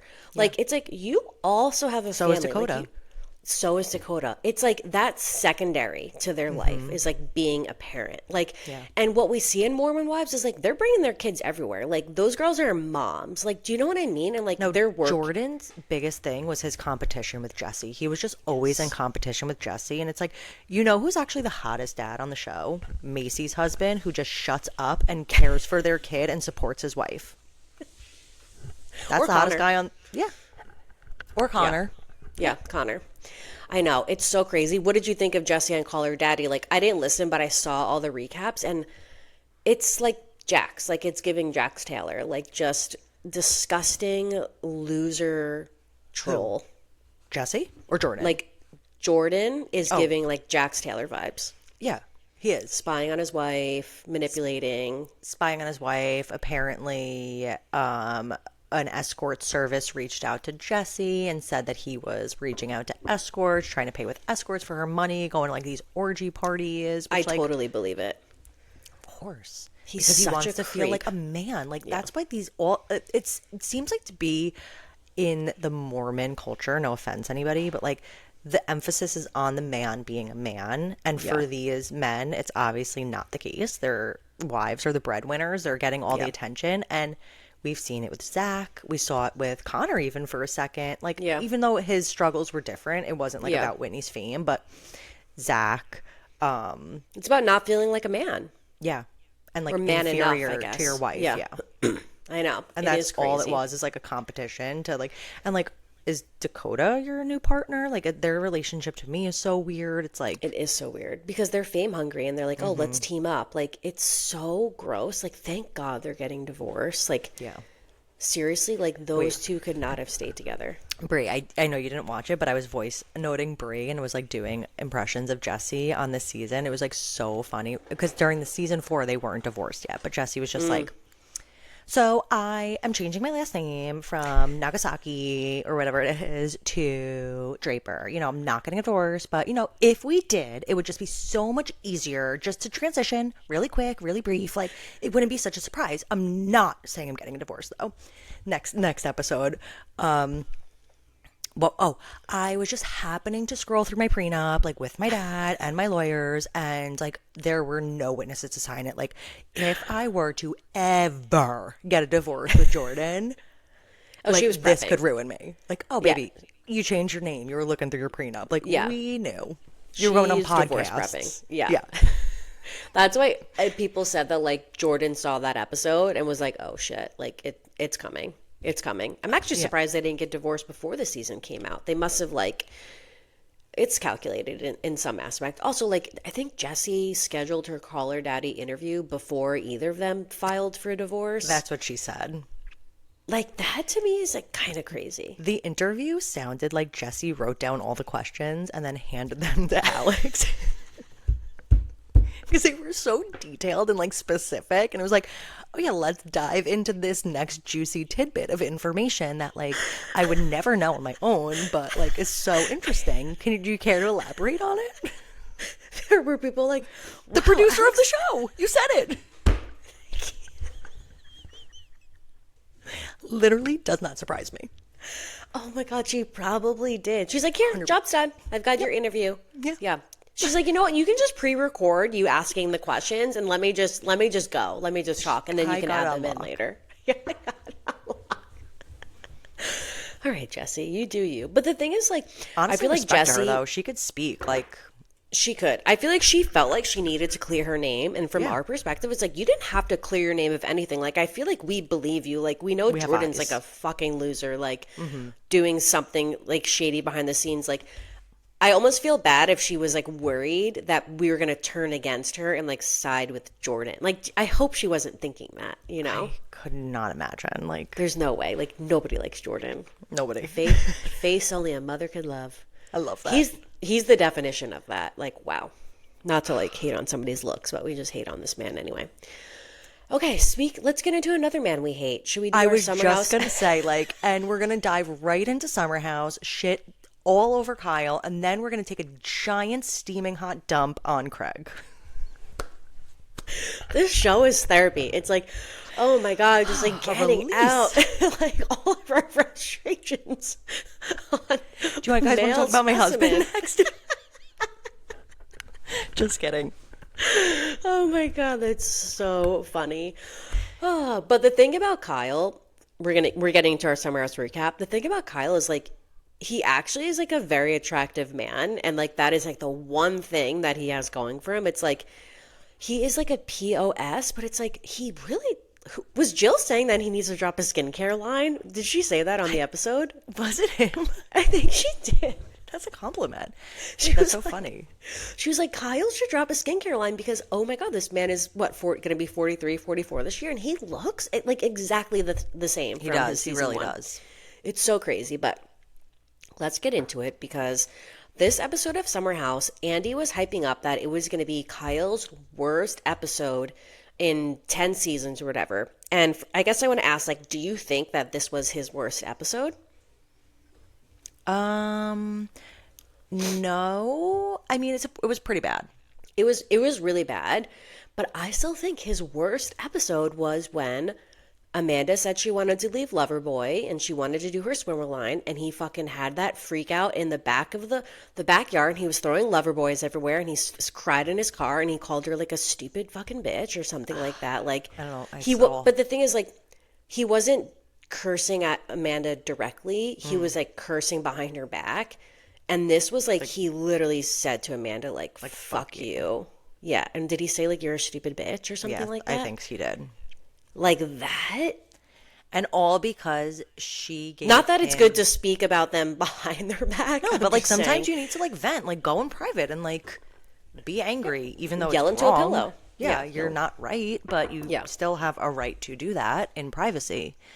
To like, okay, so first of all, Kyle has this meltdown because they all get home from the bar. He's at the DJ booth DJing. They're all having fun. Like they all had fun. They enjoyed it, and then the time has come to now go and enjoy something Unwind. else. Yeah. So they went in the backyard, and he is just like pacing around his DJ booth, like lonely and confused as to why nobody's paying attention to him. So he brings his little portable speaker out, and just starts like thrusting his penis everywhere, like trying to like keep the party going. No, And that they're all was kind of just like, insane. and he's like, Amanda, like you're not paying attention to me. I guess I'm not even here. and it's like, okay, like they're literally just hanging out. Like you came with your speaker thrusting all over the place. Like not Like, the come and vibe. hang out. Just come and Yeah, hang out. like ease in, take a seat. But Take it's chill crazy pill. though that he said he felt like when everybody left him DJing, like in the house, he said he felt isolated. I was like, Okay. from And what? that's your own problems that you I need to know. deal with like a personal therapist. Yeah. I posted this on Threads and I said, like, it's so ironic that Kyle feels isolated because Amanda is having fun and hanging out with the house except for him. He's Because projecting. yep. Yes, Nikki, he's rejecting because that's how Amanda has literally been expressing how she feels for like 6 years. Like every time Kyle stays out to 3 a.m., Yes. he was gone from June to January of last year. Like she's literally been telling you that she feels isolated and you've been like brushing her off as like an annoyance. And now the one time you get a taste of your own medicine, you literally like can't fucking handle it. It's that she's having fun and the fun doesn't include him. It could include him if he wanted it to, but he is choosing to make it a thing. And like you said, come join. She is entitled to have fun. She has now, he kept saying like, she hates me. She hates me. You feel that way because you pushed her to that point. If you feel that way, it's again, I think it's projecting. I think that Yep. he hates her I think he hates her too. Yeah, totally. and is like pushing all the blame on her because Yep. outwardly, like, yeah, I guess she is like kind of separating, and like now he's trying to play victim. That's Yep. not the way it's gonna work. He called them his friends too. Did you I catch know. that? I did catch that, Nikki. Yep. He So said, "You're fucking out there crazy." hanging out with my friends." Yep. I'm pretty sure West would consider Amanda. All of them. Yeah. Or they're your friends together. Like you're all friends. It's Right. a friend group. Yeah, that was crazy. I saw somebody make such a good like analogy. I don't know if that's the right word for it, but they said that like Kyle didn't fall in love with Amanda. He fell in love with like a fan that was Amanda. Like when they first started dating, Amanda was like Available. young. Yeah, she was young, she was available, she was impressionable, and she thought that Kyle was like the best. Like she was obsessed with Kyle. She was almost like a little desperate for him. Yeah, she was a little desperate for him. Like she had no problem being his like fuck buddy and like just seeing wherever it goes. It turned into a relationship. He cheated on her. She still loved him. Like no matter what, Amanda loved Kyle so much. So did Kyle really love Amanda, or did he just love that Amanda loved him? Right. You If he know? did love Amanda, he would make the changes that Amanda had been asking for. But I don't They think he would have does had because a kid behind a picket fence right now in the suburbs. Like, Because- that's what she wanted. that's what she wanted. But they had Kyle had no problems until like Amanda started speaking up for herself. Like Amanda left her career to work for a lover boy. She literally left her job. She did whatever you wanted to. She like, and then as soon as she wants to like make her life not about you, Right. you're upset. You're not, yep. You have a problem. So like, do you actually love your wife? Do you love who Amanda is? Do you want to support her and support her dreams? Or do you only want her to support yours? Yeah. Like you only want to be with somebody that wants to just do whatever you want to do. And like if you're happy, they're happy. Like cuz he was used to that. Right. I think he's just scrambling now because he sees Amanda is checked out. And he's like, Yeah. oh, she has friends without me. She's having fun without me. He know. never thought that that could be because he had so much control over her. And now Yeah. that's gone. Because she is happy in herself, happy with her life, with or without him. Because her world doesn't revolve around him anymore. Like she finally was like, you know what? Like I'm actually fucking better than you. I don't need you. Like at all. And like And she still, even through the summer, I gave him know. opportunities to turn it around and change. Never did. well, it's sad, like when she says again in this episode that like she's crying to Wes and she's like, I just feel like this is the best that I could do. And Which it's is like totally valid, too. like for her to feel that. Totally. And I'm sure a ton of women feel that way in know. relationships, especially, she said they've been doing it for 10 years. Like, I know, it's so sad. especially when you're in your 30s now, like, not that Amanda's like old and ugly, but like, yeah, like, oh, now you're kind of like tainted. No, You're you're this divorced divorced. Yeah. woman in her 30s trying to find a new man. Like, that's Yeah. a scary thought. Yeah, totally. But that's the But bravest thing you could do. and she's also Amanda Petula. Like everybody, like she doesn't feel it, but like she has so much love and I support think she from does people. now. Yeah, I think she does now too, which has And I probably helped her so much. also think that's what panicked Kyle, is like knowing that everybody loves her. It's like, oh shit. Yeah, you're so right. And what's so crazy, just one more thing, is she defended him 2 episodes or so ago, saying like, guys, please be nice to him, you know. And then we came back and we're like, okay, we won't call him like a loser douchebag. He is. I know. That was knowing what he did to her, still know. trying to protect him. I know. Because you know what? I think she's so above it. Like I think she knows that like We know.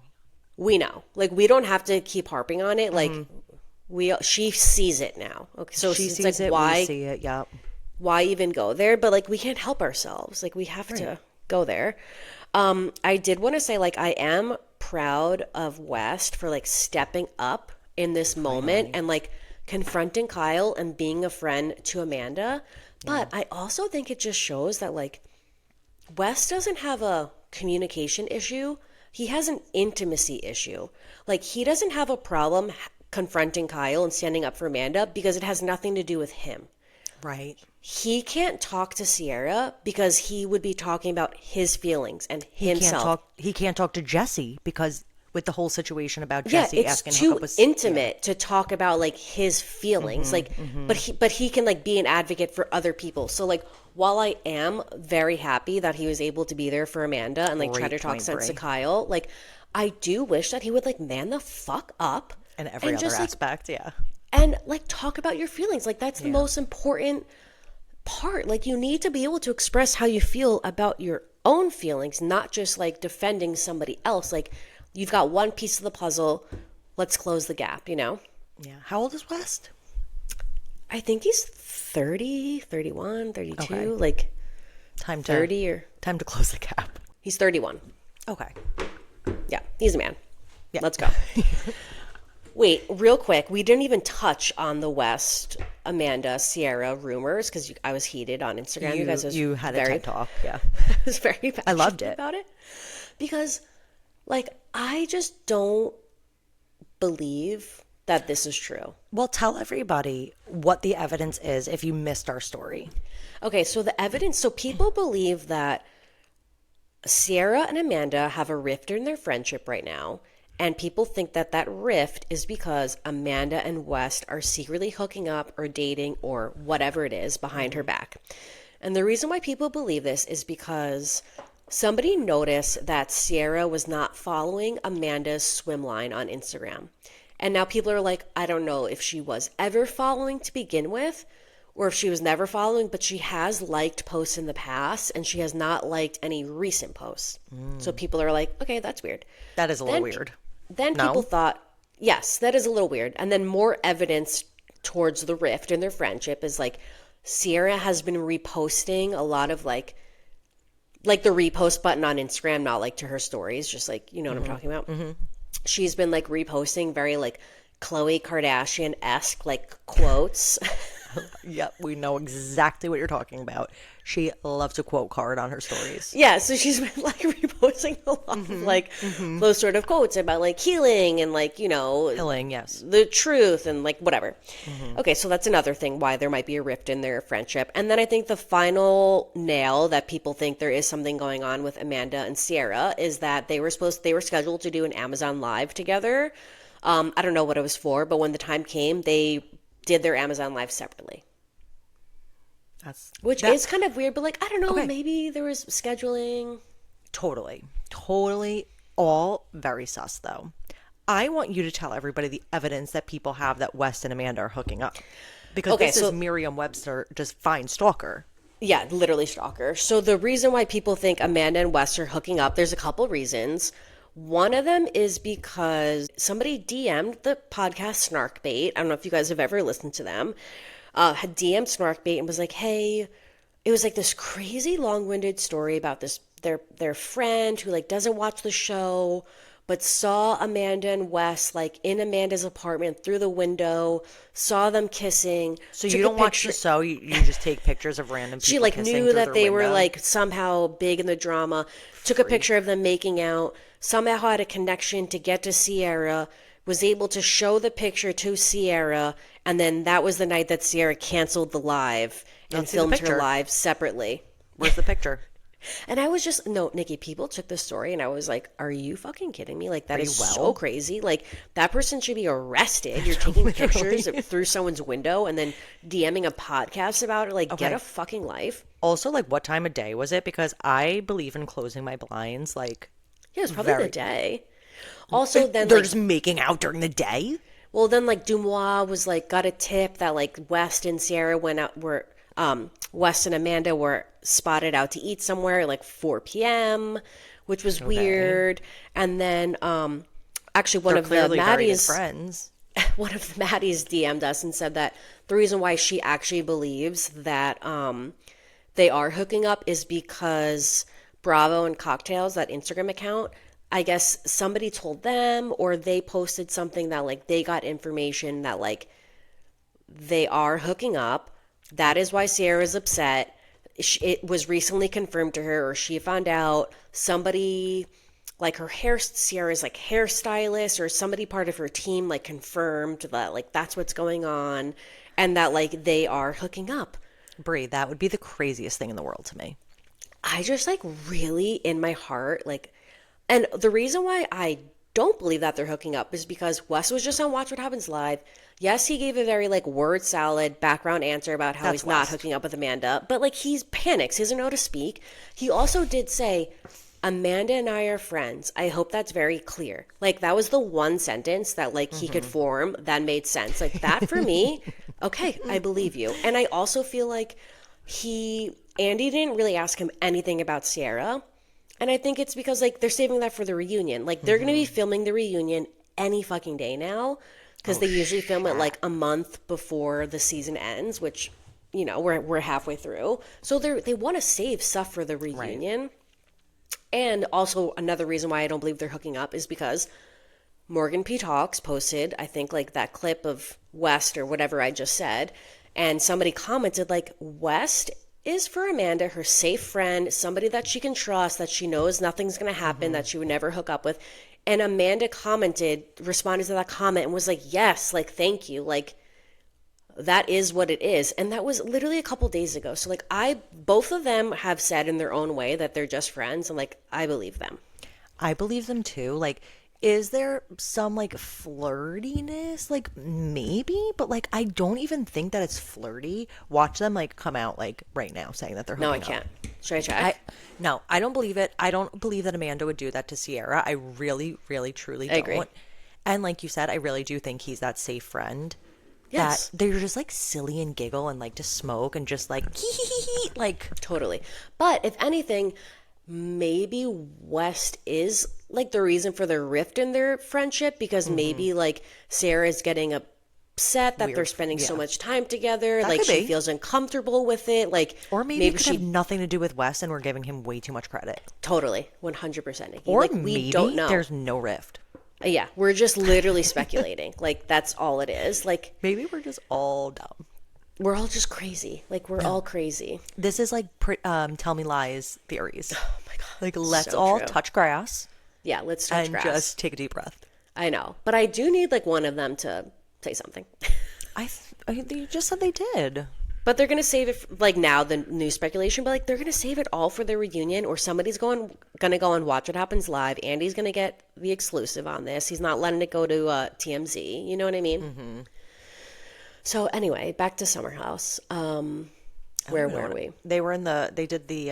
Proud of West, sticking up. They Be a did man. the old person Oh my God. party. The next That, day, Amanda had to bust her ass putting this party together, which like nobody was helping, and that was kind of stressing me. I could feel her stress. Like could I feel her know when stress, like too. you're putting a party. Mia was together. helping because she's a fucking saint. She was like, "What girl? What do you need me to do? Like, let me help. What can I get?" Like, Of course. obsessed. That was stressing me out for her.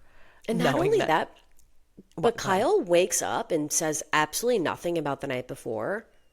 is so crazy to me. Like, you're not even gonna like just like, he makes like a snarky joke, like when the guys come in, like, oh, that's all you have to do to make her smile. It's like, oh, or you can just like be nice. I don't know.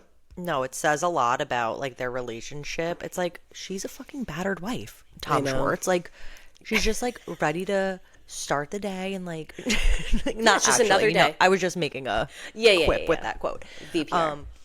But yeah, it's like she could just brush it under the rug because she's so used to it. It's like She's so used to it. It was sad. And like she's looking out for everybody else's best interest. Like, she doesn't want to ruin the day for everybody else. And even her piece of shit husband. Like, she wants him to have a good birthday. they were kind of like having little fun moments at the party. I was like, So what weird. the fuck So did they weird. just kiss? Like, So fucking weird. and also though, they do kind of have to put on a front because all these people are coming to the show, and you don't want them to go run into Dumois and say Kyle and Amanda were fighting at his birthday party. I think she asked for help doing something, and he's like, I'm just trying to like unload the lover boys. I know. And John was like, oh, if he doesn't like put those lover boys down and like go and help her right this very second, like the second that she asks, like that's It's it's the party for him. Like, you or just don't told say your wife anything. to shut Just say, yeah. okay, babe, 1 second. I'll Like, be right I don't there. need to know what you're doing. I need to know that you're gonna be doing what I'm asking you to do within the next 30 seconds. Also, kind of the morning after, everybody's like debriefing the Mm-hmm. night before about Kyle's blow up, and Ben was pissing me off. Like, anytime he was talking to somebody about Kyle blowing up at Amanda, he was like, well, Kyle is going through a lot with Loverboy. I He didn't has a even like lot. catch him. Oh my God, he has a lot of money on the line. He's under a lot of stress. He's like in a lot of debt. I was like, are you? And his what? wife is collateral damage. Like, he's just Yeah. allowed to like degrade his wife in front of the entire house Because he's going through a tough time. I was like, because are you he fucking kidding me? himself, Like, shut up, his Ben. own business is in ruins. Like, sorry, no.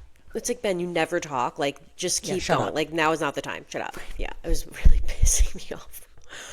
Also, the whole KJ Dara Yes. or Dara Bailey drama, like, I do feel like Bailey bringing that up to Lindsay, that Dara was in Ben's room for an hour, was so weird.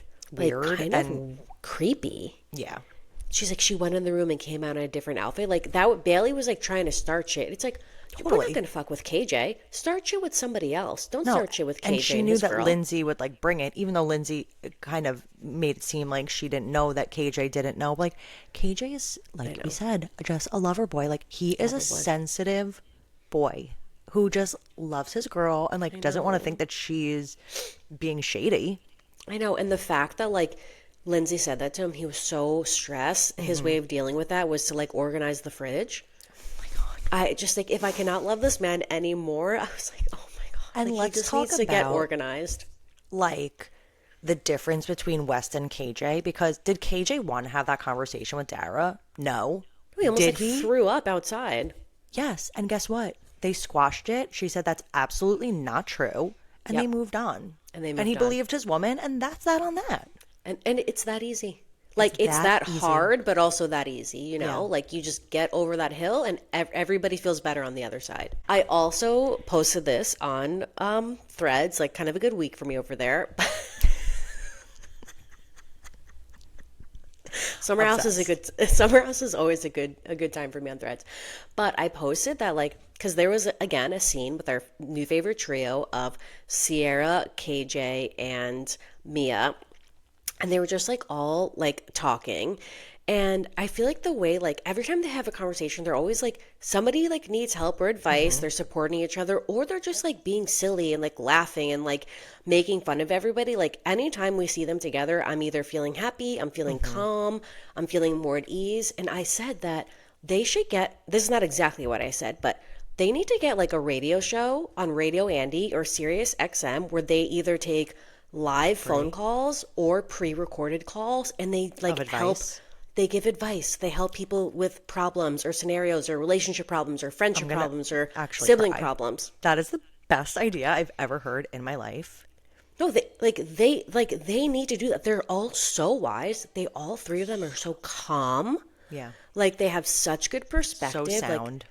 they're such good listeners. Like, this would be huge. Like, And I would love to hear the perspective of a man who is like a sweetheart. in touch with his feelings. Yeah. Yep. 100%. Sierra, who's like a toughie, but like so sweet on the inside, Lovable. becomes Yep. yeah, like has a hard exterior, but is so soft on the inside. And then Mia, who's just like kind of like silly Very and fun, neutral. but like yeah, Very neutral. Like she wants to Obsessed with hear that from idea. everybody. And we'll shoot it to you straight. Like no, there's no like sugarcoating. Like Mia will like literally tell you if you're being an arsehole or if Yep. you're right. And KJ like is kind of our friend, so he did say he loved that idea. So if it does happen, like Oh my god, he did. yeah, he was like, I love that idea. I was like, you should literally do it. Like, there you go, it's yours, Andy? I'll bill you. Here's a bill. Just come on the pod. it's that easy. Okay. Anyway, just wanted to touch on them, get that out there because I think that love would them. actually be such a good idea. Okay, so then like the party gets started and everybody's costumes, like they've been doing a good job with the parties all the time, but this concept of like everyone's old, like old age, everyone's getting dressed up was my favorite party / costumes they've ever done. Karma Brown was back. Oh my god, Bam! her titties, her saggy titties. Her titties. She was like, everybody loves titties. I was like, you're so right. I say all the time, free the titties. We all love titties here. I'm doing it right now. No bra. You're Karma Brown in it. Bam. And Amanda's outfit was so good. The way they were all like Southern older people. For some, did you notice? How do we work this thing? Yeah. It comes to the territory, I think. It does, but I loved everybody's outfits. And of course, Carl, like, again, Lindsay always says she doesn't think about Carl, but all she does is like comment about Carl 24/7. So Carl spray paints his hair gray. And she's like, did you spray your hair gray? Because in season 5, you sprayed your hair gray and everyone said you looked hot. It's like, oh my God, callback. Yeah, really. Like, It's like, you don't think about it at all. Nikki, when they flash back, it was like so long ago. I was like, what? No, she remembers the exact date. Like, And then when she was like, oh, I'm wearing like zebra print, like, Carl, remember how much you love zebra? yes, Brie. No, actually, for somebody who literally doesn't think about Carl, we talk about him a whole lot. That's crazy. She did say that about Zebra. But the craziest part about the zebra, Nikki, is that now we know that Carl is into zebras because he's into tan lines. And a zebra is just a horse with tan lines. Do you know that's exactly my thought? How creepy. Like, I'm ick. Now I Did have the you ick of think about zebras. that on your own? You came When I to was that watching the conclusion on your episode, own? I was like, when Lindsay said zebras, I was like, Tan lines. The tan lines. Horse. Yes. A zebra is a horse with tan lines. Yes, it is. No, and I thought now that I'm icked. exact same thing. I can't look at a zebra. As a type. But Lindsay's just like cracking me up because she's like, we'll never be friends again. Like, I never think about Carl, but it's like, it seems like you only think about Carl. Seems like you got a 2-piece zebra set just for Carl. Just to rub it in. It's so funny. Like, I love it. It's cracking me up. So funny. Okay. But I feel like when we recorded with Jill, I was like, I wonder what's going to get to the point at this party where we see like they're confronting Amanda saying that like she should be separated. Well, now we know because Sierra, again, when they're debriefing the fight with Kyle, Sierra says to maybe Ben and somebody else, she was like, I really think that they have to get separated. Yeah. Like Amanda and Kyle should get separated. And I was like, holy shit. That's a crazy thing to say out loud. A crazy thing to say out loud, but like Amanda must have expressed to Sierra off camera that bad she's it was. thinking about it. And like Amanda must have brought up the word separated for Sierra to feel comfortable saying that on camera. Do you know what I mean? Yeah. That had to have been teed up a little bit because that you don't just like throw that out like so nonchalant, best matter of friend, fact. yeah. Like I think the only answer is for them to like get separated. I was like, oh my God, okay. I think that Jesse and Ben felt the same way. Yeah, they're like, what the fuck? Like, and like, Yeah. you're not wrong, but that's just like such a bold statement. And then I think we saw in the previews, like, they're going to have a conversation with Amanda about it now, and that's what they're going to say. But now we know it leads to that point. It makes sense. Yeah. And I saw somebody say, like, the craziest part about what we're watching on Summer House is that we're going to have to watch, like, part 2 of this on In the City. Oh my God, I forgot about that. Like, we're not even divorced. We're not even divorced yet. They're not even separated yet. That word just came up. We're going to have to watch this Just her. Yeah. Wow. all unfold on In the City. I'm like, oof. Dark. Thanks. Giving in the valley. When is that coming out? Hopefully in the Probably summer right where it's like after. bright. Like, I can't do that in the winter. It's all too dark. It's too dark. Oh, man. Okay. Well, oh my God. We have to talk about Southern Charm. Speaking We of do. dark. Let's make it just I quick. was just about to end the episode. No, we'll make it quick. I do just want to say, I teased in the beginning that I have one major bone to pick. Do you know who it's with? Austin. Madison. Oh, Why was I she know what you're gonna so say. far up Craig's ass and like just like yesing him to death and giving him permission and being like, Defending oh, if him. I was there, that's okay. He's doing his best. Like, no. Yep. If anybody is going to call Craig out and his ears will perk up and he'll listen, it's you, Madison. And I don't know why you're defending him. And I forget, I can't think of the word right now, but it's like she's allowing this behavior to continue instead of calling him out. I felt the same way. Like, why was she defending Craig so hard? Everything he said. And the she only was like, reason, up his ass. the only thing I was thinking maybe she was is because she knew like nobody else was going to be on Craig's side, and she But didn't want that's him okay. to feel like there's a I don't reason know. for that. Yeah, I thought that was really crazy. I thought that was crazy too. Really crazy. The second part we got, I mean, but she was being like so funny during all of it. Yeah, Like she was always. being the narrator that we know, love, and need. We had a big part 2. We had a big section with Vanita and Craig and Sally too. Like there was a lot of emphasis on Vanita, and Jill just went, I don't know if she posted it on Instagram, but on TikTok she posted a whole thing about like Vanita's getting so much unwarranted hate. Yeah, for And you know, what? like just for like kind of like I guess being like a shit starter, but you know who the only person at the reunion to be accountable for themselves and not, she said sorry to Craig and there was no but. Yep. Craig apologizing, it was like you were ripping his toenails off one by one and like causing him that much pain. He can't.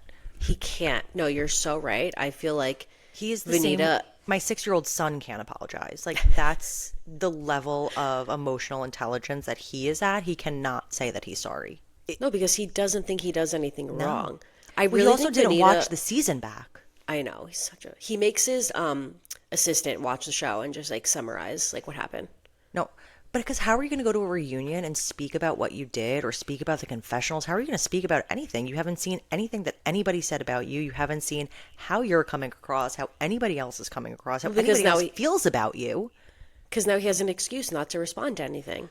But you know what he does in the part 2 is that like Charlie, they're trying to talk about Charlie and his relationship, and Charlie's like, I was like seeing other people, like we went on 2 dates, like it really was not that serious to me, and I believe Charlie, like it was not Same. that serious to her. And he was like, you were love bombing me. I'm like, What? is this guy kidding me? Like, No, he's you're going to play the victim and say that Charlie was love bombing you and then say that she didn't, it was after Mexico or whatever he was saying. Like, she was like, no, like, I wasn't really feeling it. Like, I was Yeah. half in, half out. And then Mexico happened. I was like, ew, I Yeah, don't like you done. anymore. And he was like, that's not what it was. And she's like, how are, first of all, you going to tell me how I feel? And know. also, you didn't watch the show. So how the fuck do you know the timeline of anything? Because you didn't watch anything. He doesn't. He just like makes stuff up and it sounds right and he goes with it. Right. Like whatever fits his narrative of the truth. And if your truth is that Charlie was love bombing you, then I fully am on Sally's side of like, you were giving her mixed messages. Totally. Yeah. 100%.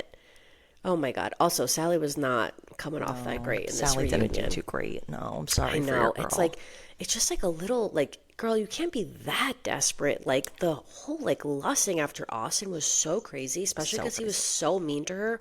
And basically did admit he was, like, embarrassed to be, like, yeah. you know, like, associated with her, like, in a way that's, like, not a friendship. Even though, like, still to this He's day, dumb. they're, like, He's dumb as shit. Yeah. Like to bring up her body count. Like, Oh my okay, God. shut up.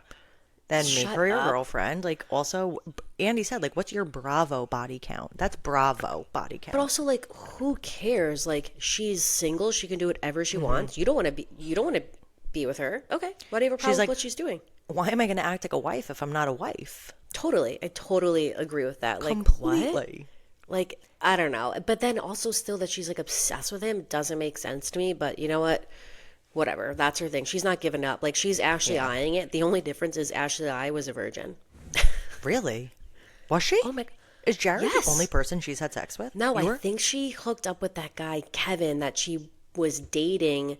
She went on another Bachelor dating show like a long time ago. I don't remember what it was. And she started way. dating Kevin, who is now married to Astrid for Bachelor in Yeah, the Canadian? Yeah, they did like a Bachelor in Paradise like winter edition. Yes, yep. And she okay. dated Kevin. I don't know if they had sex, but it kind of like seemed like maybe they did. And then Jared got jealous that she was dating Kevin and like came for her, and she broke up with Kevin to be with Jared. Aww. I know. But we'll see. We'll see if it works for Sally. I think that Sally and Austin ultimately can, should, and will end up together. I think so too. He's just like really resisting, which I feel like is why Sally's being so persistent, because she knows like he's obviously given her enough signal to like confirm, Yeah. some of like they're together all No, and the that's time. what's annoying is because she looks crazy, but she's Yeah. not crazy.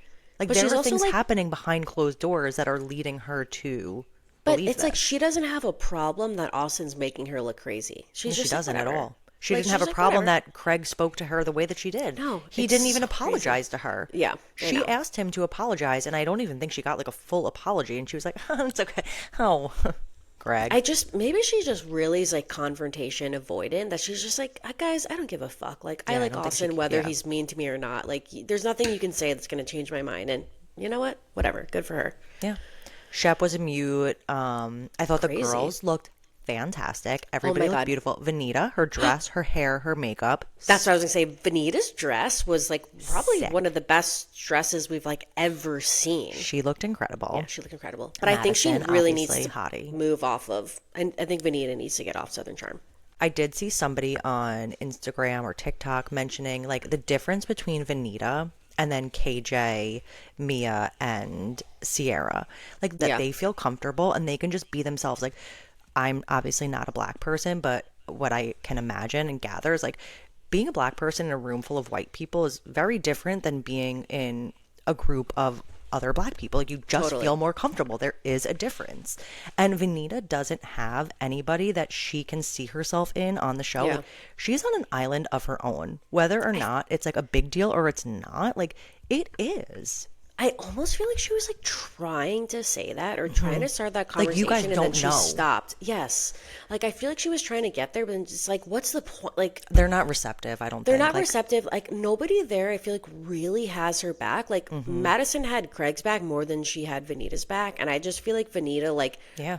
those are not her people. Yeah. You know, and like she in real life, she was. I think she was just posting, I think, with Sierra and Mia. Like she's friends. Yeah. With Get her like on the girls Summer on House. Summer House. Let's get her over there. It's just like we said, it's fun. More fun over there. The way that the Summer House cast like shut up and listened to Sierra and gave her the floor, like I don't know if the Southern Charm cast would be as graceful with that conversation. Yeah, I agree. I definitely agree with that. So, any final thoughts on Southern Charm? Do you think they're going to shake it up Chicago? No. I think they're going to think keep so it either. stale and as it is. Well, let's get into something not stale, which is our Not Mad About It segment. We like to end, if you're new here, we like to end every episode just saying something we're not mad about because, as you can see, we had a lot of things to be mad about, especially this episode. So, Especially let's the end it men on of Bravo. Men of Bravo. Let's end it on a high note. And this one is so random for me, but something that I'm not mad about that me and my husband kind of discovered as this might be like a hack, like a parenting hack, but my kids are Benadryl? obsessed with, no. My kids are obsessed with chewing on ice. Like they love chomping on ice. Wait, do you know that they say that that might be like an iron deficiency or something? Oh, there's no way they're iron deficient. Like I They only eat cook so on a mu- cast iron. And they Yeah. only eat steak. Yeah, there's no way. Anyway, they just, I think like their teeth and it's like crunchy and cold, but they love chewing on ice. And when we were in Savannah, like every place we went to had nugget ice. Oh, So anyway, what I'm Superior. not mad about is like we go to restaurants all the time and like either like they take forever to get our order or we don't like find something that we can get for the kids real quick or there's no bread. When we were in Savannah, we would just be like, can you bring a cup of ice? Can we get 2 cups of ice? that's a great idea. Nikki, a big And fucking what? cup. It's going to melt. It's going to spill. And what? It's water? No, Oh, it wow. kept these kids literally silent. And it's like, oh, we're getting out of ice. Can we get another cup of ice? Like, okay, chomp on as much. You're hydrated. You're not hurting anybody. Nope. You get all the ice you want. Like, hack. If your kid's like chewing on ice, maybe discover they will now. Like, this really was like, oh, forget a fruit bowl. I'll take a free cup of ice. You're so right, Brie. My kids love a cup of ice, like, and just digging their hands in there. Yeah, taking their nasty. They do it in my cup all the time. So here's your own. Fuck off. Ew, bye. Yeah. I know, it's so gross. I'm obsessed with that. Mom I've hack. forgotten. It's like ice. And guess what? It's free. It's free. It's not like $9 for cantaloupe Right. that they don't even want. Nobody wants cantaloupe. No, they want the good. They want the strawberries, the blueberries. They want the good shit. They don't want cantaloupe. The berry medley. God. We don't want Yeah. the cantaloupe and the honeydew. You can save that. Yeah, just give me the free ice And instead. the grapes. A few Oh, grapes God. in there. The freaking mushy, moldy grapes. Wow, obsessed. Okay. 2 not mad about it. My first one's going to be super quick. It was just St. Patrick's Day recently, and Kerrygold butter was on sale. And the way that I could say the nastiest things right now about what I could do to Kerrygold butter, like, I fucking love it. It's so good. I could eat it by the stick. Like, just, it's melty, it's soft. It's like not that artificial crap. Kerrygold cheese, just as delicious. But because it was St. Patrick's Day, it was on sale. So I was able to get my fixings. Stock It's up. not anymore, but unfortunately. So when Kerrygold butter is on sale, you guys, scoop her up. You won't be mad about it. I know I'm Stock not. up. Second thing I'm not mad about is my library has a seed program. I don't know if this is like a Long Island thing, 'cause I know like a lot of libraries around here have it. So even if you're not on Long Island, just check your local library and see if they have a seed program. You go to the library, you get 5 packs of seeds for the month. Brie, you would have shit your pants. I went to the library, I was like, hi, I'd like to get some seeds. And they were like, okay. All you need is your library card. They handed me this binder, this beautiful binder, and it has all of the seeds that they offer and then all of the seed packets. So you could look at the back of the seed packets and see when you plant them. Like, some are only to be planted in the ground, some you have to start before. So typically, like tomatoes, like I'll buy them. Yeah. You're not going to do that pre-stalked. from seed. Yeah. So I looked at the back of all of them. I got 5 packs of my seeds. Next What'd you month, get? I'm going to go and get 5 more packs. I got snap peas. I got green beans, carrots. I forget the other 2 that I got. Oh my God, I have to check this out. I'm literally at the library every week. I got to find You out. have to ask. And I'm like, John, Wow. like, you better get your ass to the library and get a card. They had wildflowers, like not just fruits and vegetables, but flowers wow. too. Okay, I got to check. I put it in my calendar, like, Next April month. 27th, my ass will be in the library. Mama's getting those seeds first in line. But I'm so excited. And these are all ones that I sow right into the ground. And guess what? I'm going to use my Taylor thermometer to make sure that my soil is at optimum temperature. Not mad about that.